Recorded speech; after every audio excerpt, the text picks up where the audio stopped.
Welcome back to Hey Kentucky. Well, friends, this version of Lee Tees Off is brought to you by a new eatery that captures home cooking with the best time of year. Come by tonight and eat at Mama June's.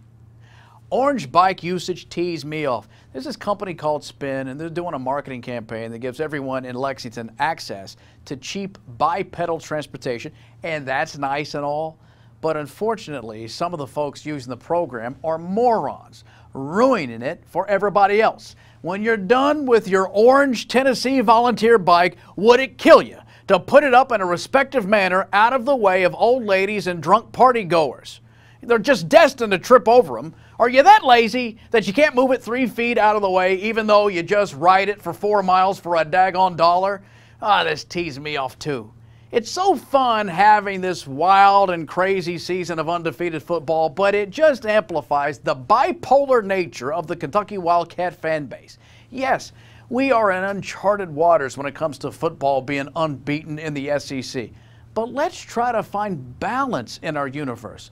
Purchasing hotel tickets for the championship game in Atlanta or tweeting, "Bring on Alabama," is nothing more than an erotic fever dream from a lonely man-child who needs therapy. The same guy who's beside himself with anger when the basketball team dispatches an opponent by 19 and he's infuriated it wasn't 45. And he believes Cal should be taken to the woodshed, when the reality is Elmer's actually living in a woodshed and set the bench on his church league team dressed like Kurt Rambis the whole time. Point is, let's all find an even keel that allows us to enjoy this without sacrificing the state's dignity. Speaking of football, you know what tees me off is the softening of our beloved gladiatorial sport of American football. As a disclaimer, I know about CTE and mental disorders brought on by head injuries. I see it every time Matt Jones opens his mouth. But you can't throw Cash Daniel out of the game for playing football when the official decided on that play Cash should have offered up a cordial invitation for his opponent to make themselves comfortable by gently laying down on the ground at the behest of Sir Cash.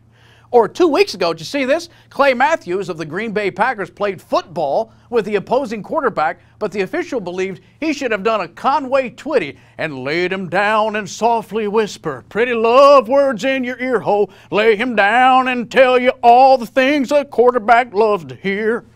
Are we going to play football or treat quarterbacks like Fabergé eggs? And finally, I'm teed off about political ads. Sure, I'm a TV guy who gets rich off these. Every time you hear Andy or Amy say they paid for this ad, I get a brand new Mercedes. But it's the whole tone and tenor of negativity that drives me nuts.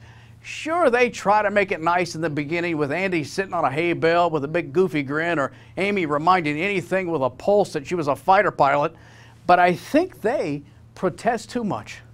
You can't say passionately how wrong somebody is without having feelings for them, strong feelings. Here's the case in point. I love you, but that is the biggest bunch of nonsense. I love you! So just get a room, Sam and Diane, and leave us alone.